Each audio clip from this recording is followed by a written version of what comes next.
नमस्कार दोस्तों, मेरा नाम है डॉक्टर भाविनी और मैं दीर्घायु आयुर्वेदिक पंचकर्मा सेंटर से बात कर रही हूँ।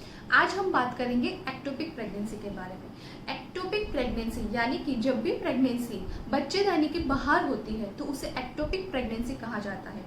जब भी स्त्री बीज और पुरुष बीज मिलके एक भ्रूण तैयार होता है तो वो बच्चेदानी में आता है, वहीं पे चिपकता है यानी कि इम्प्लांटेशन होता है और वहीं पे आगे उसका ग्रोथ होता है और वो 9 महीने तक वहीं पे कंटिन्यू होता है।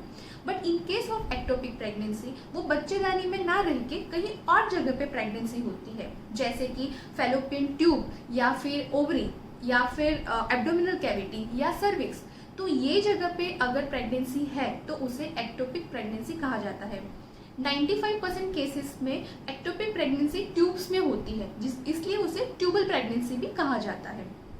अगर हम बात करें कि उसके पॉजिटिव फैक्टर की, यानी कि वो कौन से रीजन है जिसकी वजह से एक्टोपिक प्रेगनेंसी हो सकती है, तो फैलोपियन ट्यूब में किसी भी टाइप का कुछ इन्फेक्शन हो या फिर क्रॉनिक सर्फिंजाइटी यानी कि किसी लंबे टाइम से जो ट्यूब्स में कहीं पे सूजन है या इन्फेक्शन है तो उसकी वजह से एक्टोपिक प्रेगनेंसी हो सकती है, या फिर पास्ट में कुछ ट्यूब से रिलेटेड कुछ ऑपरेशन हुआ है तो उसकी वजह से भी हो सकती है। एंडोमेट्रियोसिस या फिर पीआईडी यानी कि पेल्विक इन्फ्लामेटरी डिसीज, तो ये सब केसेस में भी एक्टोपिक प्रेगनेंसी होती है।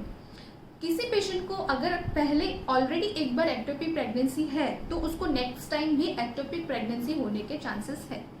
तो कौन से सिम्टम है जिससे हमें पता चलेगा कि पेशेंट को एक्टोपिक प्रेगनेंसी है? तो पेशेंट को पेट के नीचे के भाग में सिवियर पेन होता है, कभी कभी वजाइनल ब्लीडिंग होती है और किसी पेशेंट में वजाइनल ब्लीडिंग नहीं भी होती है। डिजीनेस है, पेशेंट को चक्कर आने के चांसेस होते हैं। अगर ये एक्टोपिक प्रेगनेंसी रप्चर हुई तो पेशेंट को शोल्डर टिप पेन भी हो सकता है। हम बात करते हैं अभी ट्रीटमेंट के बारे में।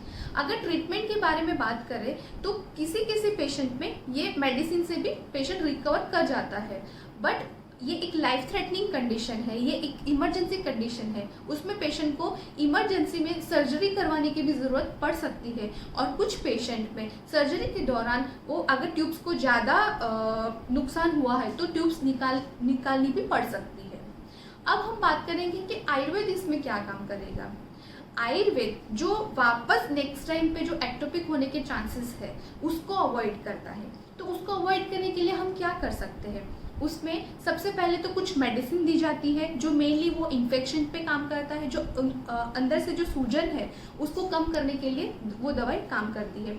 साथ में मेनली उसमें उत्तरबस्ती चिकित्सा की जाती है।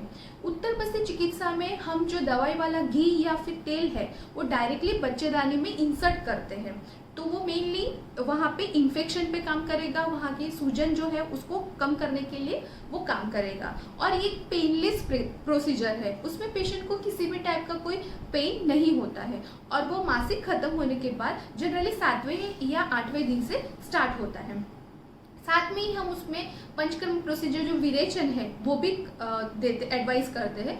वो एक डिटॉक्सिफिकेशन प्रोसीजर है और वो मेनली जो एडिशंस है, जो अंदरूनी सूजन है उसको कम करने के लिए भी बहुत हेल्प करता है। तो अगर इस विषय में आप कुछ अधिक जानकारी प्राप्त करना चाहते हो तो आप हमें दीर्घायु आयुर्वेदिक पंचकर्मा सेंटर पे कांटेक्ट कर सकते हो। Thank you.